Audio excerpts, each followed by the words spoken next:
The European Union's chief climate negotiator has urged countries to commit to a, quote, roadmap towards a climate framework, end quote, so that the Kyoto Protocol is replaced. Artur Runge-Metzger was speaking in Panama, where UN climate envoys are meeting ahead of a major conference in the South African city of Durban 8 weeks from now.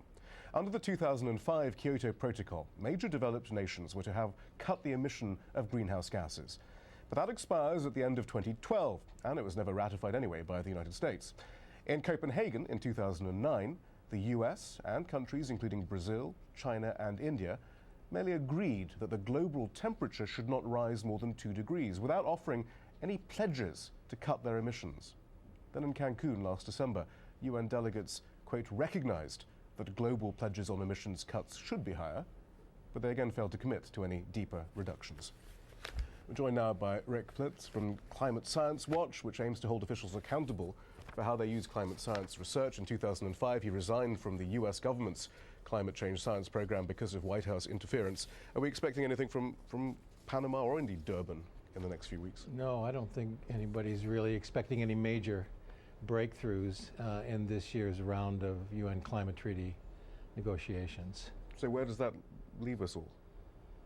It leaves us in a very difficult situation.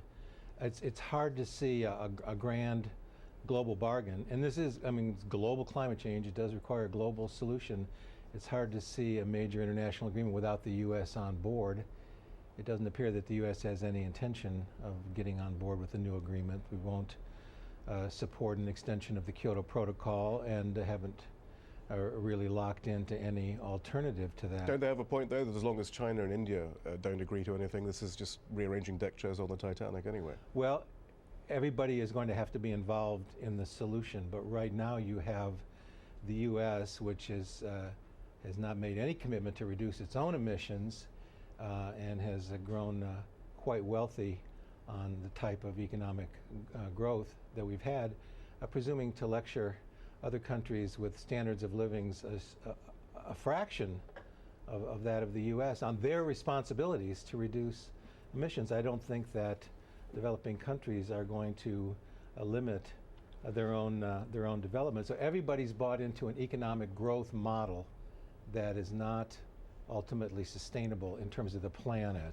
I promised myself I wouldn't then lead to this question, because it always ends up like this, but then surely we're all doomed. I mean, this is irreversible. Environmental change is going to happen, and well, this agreement in principle to limit the global warming to 2 degrees C above the pre-industrial. I mean, the kinds of commitments that have been made so far are so radically short of that. I mean, 4 degrees is more likely. 5 degrees is more likely, given the trajectory that we're on right now. And unless the leading climate scientists on the planet have this completely wrong, which I doubt, that does suggest the likelihood of some pretty disastrous consequences from the path that we're on. We're seeing alternative methods being used on Wall Street and elsewhere now from people saying, look, on the economy, enough is enough, nothing's going right for this country. Is that perhaps the route? I mean, are there alternative routes that people can use now to try and make a difference, or again, is it just a brick wall? The system is very controlled at the top. I mean, in the U.S., all of the economic growth is being swept up by the top 1%.